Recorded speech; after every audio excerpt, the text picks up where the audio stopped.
It was a gray Wednesday morning when Margaret stepped off the bus, holding a cloth bag in one hand and her heart tight in the other. It had been over 2 years since she last saw her son, Daniel. Their calls had become rare. And for the past 6 months, he had stopped answering altogether. Concerned, she decided to show up unannounced. "He's probably just busy," she whispered to herself, trying to calm her unease. Daniel's house was modest, worn at the edges. The paint on the wall had chipped, and scattered toys filled the yard. She recognized a small blue tricycle she had mailed for Christmas the year before. She picked it up gently, wiping off the dust, then straightened her back and clapped at the slightly open gate. Anna opened the door. Margaret's daughter-in-law looked thinner, with tired eyes and messy hair tied back in haste. When she saw Margaret, her eyes widened in disbelief. "Margaret, what? What are you doing here?" "I came to visit. I've missed you all. Especially the kids." "Is Daniel home?" Anna looked behind her, hesitated. 2 children, a boy and a girl, Michael and Lucy, ages 4 and 6, ran to the door. They leaped into their grandmother's arms with joyful laughter. But Margaret, sharp as ever, sensed the silence that lingered underneath the giggles. It wasn't peace. It was the kind of silence that carries pain. After hugging the kids, she stepped inside. The living room was humble, with a worn couch draped in a faded blanket. There were no recent family pictures on the walls. No trace of her son. The kitchen had piled up dishes and a half-burned pot of rice on the stove. Anna walked nervously, unable to stand still. "Anna, where is Daniel?" She stopped. Her head bowed. "He left," she whispered. 6 months ago." The words hit Margaret like a punch to the chest. Her hands gripped the arms of the sofa. "What do you mean, he left? Where did he go?" Anna exhaled slowly, and a tear slipped down her cheek. "He said he needed space. And never came back." Margaret stared at her grandchildren, playing on the floor, their laughter hiding a reality they couldn't name. She thought she came to surprise them. But she was the one being ambushed by a truth no one had dared to speak. And what she had just heard was only the beginning. Margaret sat frozen on the old couch. Anna's words echoed in her ears. "That he left." Nothing about it made sense. Daniel had always been a quiet, responsible man. Not perfect, but a good father. At least, that's what she believed. But now, doubt spread through her chest like smoke in a sealed room. "He left how? Where did he go?" Margaret asked again, her voice shaking. Anna didn't look at her. She fidgeted with the edge of the dish towel hanging on the counter, her hands trembling. "He packed a small bag, said he needed time to think, and walked out. That was it." Margaret stood and walked toward the hallway. A door stood slightly ajar. Inside was a nearly empty room. Just a mattress on the floor and a rack with children's clothes. Not a single item of Daniel's remained. "He abandoned you?" Margaret asked, barely able to get the words out. Anna nodded. "How have you managed?" The younger woman turned to face her, at last. Her eyes were red but steady. "I clean houses 3 times a week. My mom helps with the basics, when she can. But there are days we don't even have meat to eat. Some days, just rice and beans." Margaret felt the walls close in. The woman in front of her, her daughter-in-law, wasn't bitter, just tired. A deep, soul-level exhaustion that came from fighting battles alone. And the children. They didn't seem neglected, but they were far from carefree. Margaret sat back down, covering her face with her hands. "Why didn't you tell me? I thought you knew. And honestly, I thought you were on his side." Margaret flinched. She had distanced herself without even realizing it. trusting Daniel without ever checking in on what was happening inside his home. "Has he ever tried to contact you?" she asked. Anna unlocked her phone and handed it to Margaret. On the screen was a single message, dated 3 months ago. "Don't tell my mom. It's better this way." Margaret's heart dropped. Her son had not only walked away from his family, he'd shut her out of the truth. She set the phone down carefully and looked at Anna again. "I had no idea. I thought. He was busy. Stressed, maybe." Anna nodded. "I didn't want pity. I just wanted to survive." Margaret reached across the table and took her hand. The silence between them was no longer filled with blame. It was filled with the weight of what had been carried alone for too long. But somewhere deep down, Margaret felt it. There was still more. Something beneath the surface. A truth no one had dared to speak aloud. And it wasn't over yet. That night, Margaret stayed. She couldn't bring herself to leave after what she'd learned. Anna laid out a mattress for her on the living room floor and covered it with a blanket that smelled faintly of soap and weariness. The children had fallen asleep quickly. But the silence that followed wasn't peaceful. It was heavy, filled with everything left unsaid. Margaret lay awake, eyes fixed on the cracked ceiling. Her thoughts refused to quiet. Where had things gone wrong? Daniel had always been sensitive, reserved, but he loved his family. Didn't he? In the morning, Margaret rose early to make coffee. Anna was still sleeping. On the kitchen table were Lucy's schoolbooks. As she set them aside, a loose sheet of paper slipped out a drawing. Margaret froze. It was a crayon picture. A family, a mother, 2 children, and a man drawn walking away with a sad face. In a speech bubble, the child had written, "Daddy left because he got mad." Margaret felt something tear inside her. She sat at the table holding the drawing, her hands trembling, eyes misty. When Anna entered the kitchen and saw her, she stopped.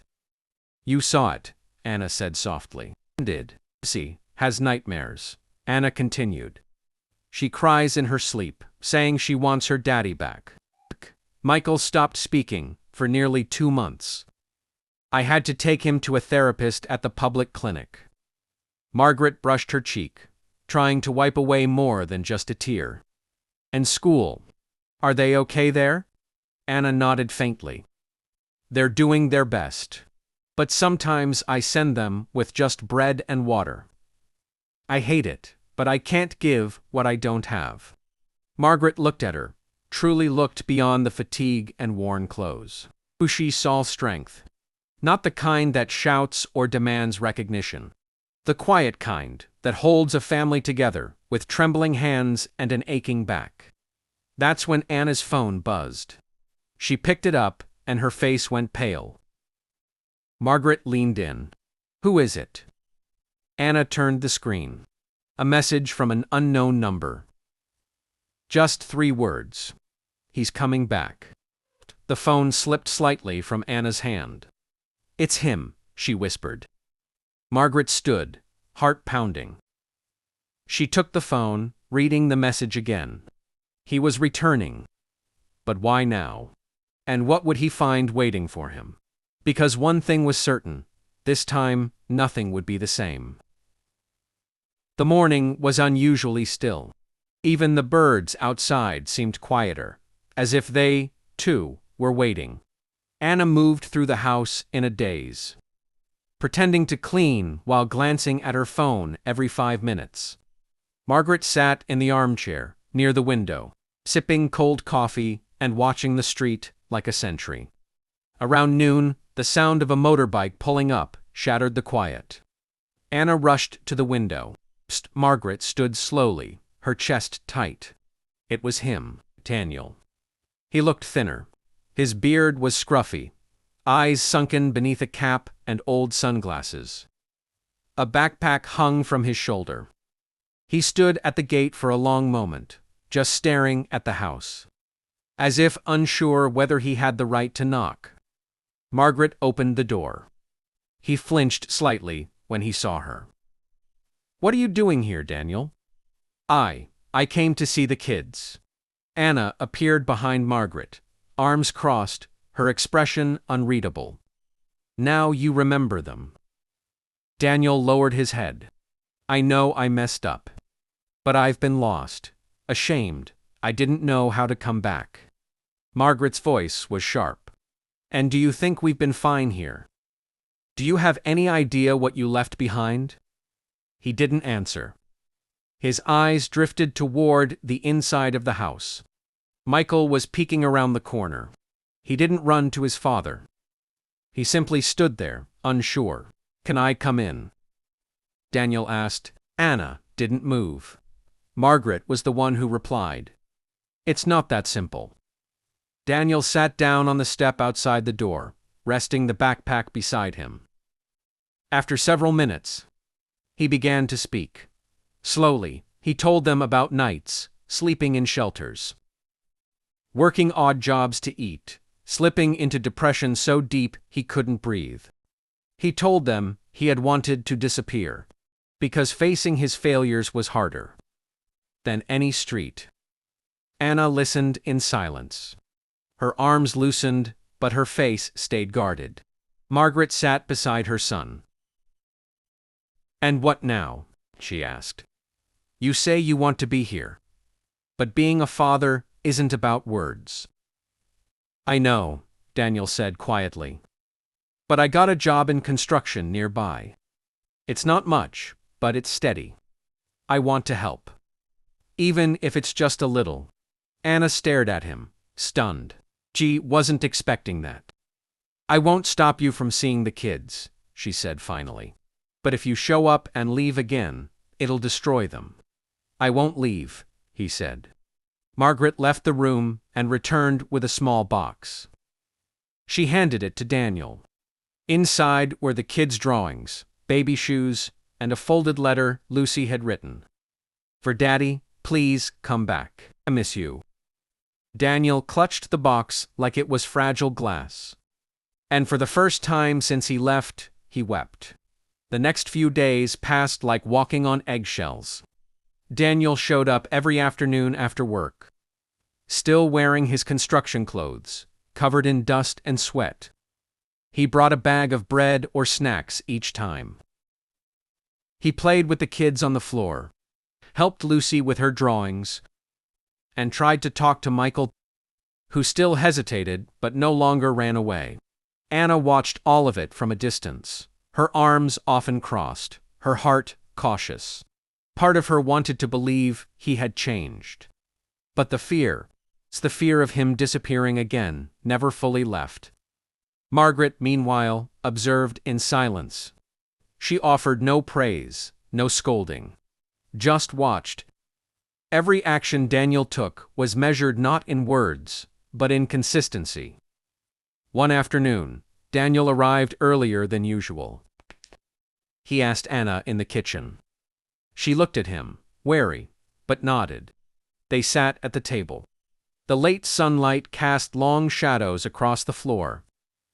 "I'm not asking to be forgiven right now," Daniel said. "But I need to tell you. I'm here to stay." Anna said nothing. "I'm not talking about us," he clarified. "I mean the kids. You. This house. I don't expect to be trusted. I just want to earn it back." Anna's voice was low, guarded. "You think it's easy? You walked out that door and never looked back. I had to tell them, every single night, that it wasn't their fault. I had to pick up their broken pieces, while trying not to fall apart myself." Daniel nodded. "I know I was weak. I felt like I was drowning, and I thought I'd only make it worse if I stayed. But that was a lie I told myself to avoid facing what I'd done." He pulled a folded paper from his pocket and placed it on the table. "It's my job contract. I'm officially hired for the next 6 months. I'm staying here in the neighborhood. I'm not running." Anna looked at the paper, then at him. Trust takes time, Daniel, and I won't let those kids get hurt again. I won't let myself disappear again. Not now, not ever. She said nothing, but didn't walk away either. That night, Margaret found Daniel sitting outside with Lucy, helping her count stars. Michael had fallen asleep in his lap. She stood at the door and watched, quiet, still hopeful. Maybe he hadn't earned forgiveness yet. But maybe, just maybe, he was starting to understand what it meant to fight for it. Weeks went by. Daniel became a constant presence, not perfect, but present. He helped repair a broken fence in the yard, cleaned the roof gutters, and even showed up at Lucy's school meeting when Anna couldn't make it. Every gesture was small, yet each one stitched a little more thread into the fabric he had once torn apart. The children began to open up again. Lucy drew her family with her father, included now, standing beside her instead of walking away. Michael laughed more often, clung to Daniel at night, and once whispered, "Don't go to sleep far." Daniel smiled when he heard it, but inside, it broke him. Anna stayed cautious. She observed everything, sure, hadn't forgotten the nights she held both kids crying in her arms, or the times she had cried into the pillow, praying for strength. One evening, as the sun dipped low and bathed the kitchen in warm light, Anna sat across from Daniel at the table. He looked tired, not from work, but from effort. "I can't undo the past," he said, "but I want to build something better from now on. Not for me, for them. For you too, if you let me." Anna stared at him. Her voice was calm, but her words were heavy. "Do you understand how deep you cut us?" "I do. Do you understand that I had to tell Lucy her dad loved her? Even when I didn't believe it myself." Daniel's eyes welled with tears. "Yes, and I hate that I made you carry that alone." She took a long breath. "I don't know if I'll ever love you again. But I respect how hard you're trying. That matters." Daniel nodded. "I'm not here for romance. I'm here for responsibility." That night, Margaret sat with Anna in the living room, while the kids played quietly on the floor. The older woman spoke softly. "I've never seen him like this. Not even when he was young. It's like something cracked in him, and what's coming out now, it might finally be real." Anna didn't smile. But she didn't argue either. "I hope so," she whispered. "Because if he leaves again, it'll destroy them." The unspoken truth lingered in the air like smoke. Some scars never vanish. But sometimes healing doesn't come from time. It comes from showing up. Over and over, until love dares to trust again. It was a quiet Sunday afternoon, the kind where nothing extraordinary happens, yet everything feels important. Margaret was baking her famous orange cake, the scent filling the house with a strange sense of comfort. Anna folded laundry near the window. The kids were in the yard with Daniel, laughing, chasing bubbles. For a fleeting moment, the house didn't feel like a broken home. It felt like a family again. Later that day, they all gathered around the table. Lucy was drawing while Michael stacked plastic cups. Daniel poured juice. Margaret sat back, watching everyone with quiet awe. Then Michael did something no one expected. He climbed onto Daniel's lap, wrapped his arms around his father's neck, and said, "Are you going to stay forever this time?" The room went silent. Daniel froze. Anna looked down, her breath caught. Margaret's eyes began to well up. Daniel pulled Michael close, kissed the top of his head, and said softly, "Yes, buddy. I'm not going anywhere." Michael nodded, satisfied, and went back to stacking cups. Lucy smiled. Margaret had to step outside for air. Tears streamed freely as she sat on the front steps, the sound of laughter echoing behind her. Later that night, Daniel knocked on Anna's bedroom door. She opened it slowly. "I want to talk to my mom," he said. "Just us." She nodded. Margaret and Daniel sat in the kitchen, the moonlight casting a soft glow through the window. "I never told you everything," he said. I left because I didn't think I was worthy of any of you. I was afraid. I failed as a man, and instead of facing it, I ran." Margaret didn't speak. "But now," he continued, "I know being worthy doesn't mean being perfect. It means staying, trying, never quitting." She finally responded, "You have a long road ahead, Daniel. One right move doesn't erase the wrong ones. But you've taken the hardest step. You came back and didn't run again." They sat in silence for a moment. Then she reached across the table and squeezed his hand. "You may never be the same man I raised. But maybe that's a good thing." Daniel smiled. And for the first time, Margaret saw her son, not the one she remembered, but a new version shaped by pain, regret, and finally, growth. 6 months later, everything was quieter, not because the problems had disappeared, but because the storm had passed. Daniel still lived in a rented room 2 blocks away. Every morning, he walked Lucy and Michael to school. Every evening, he stopped by with groceries, helped with homework, and read bedtime stories. Sometimes he stayed for dinner. Sometimes he didn't, but he always came back.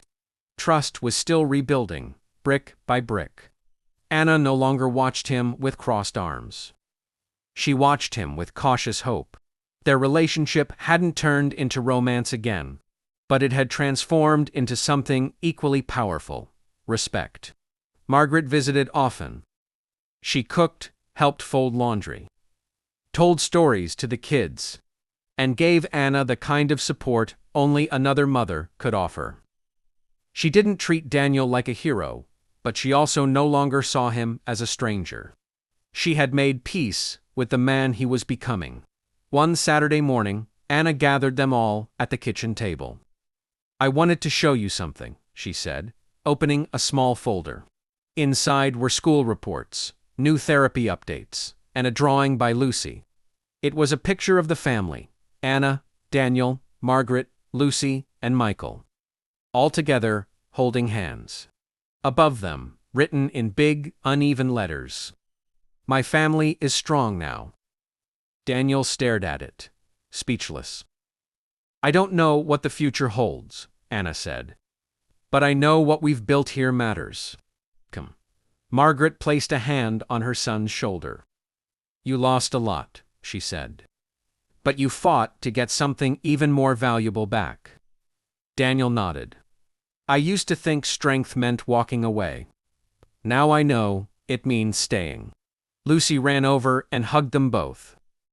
Michael followed, wrapping his arms around Daniel's waist. Margaret smiled through tears. That day, they had no big plans. No celebrations. Just a full sink sunlight on the kitchen floor. And a quiet kind of peace that had taken months to earn. And that was enough. Because sometimes, healing doesn't come with grand gestures. It comes with presence. With showing up again and again, until the people you love finally believe you're not going anywhere.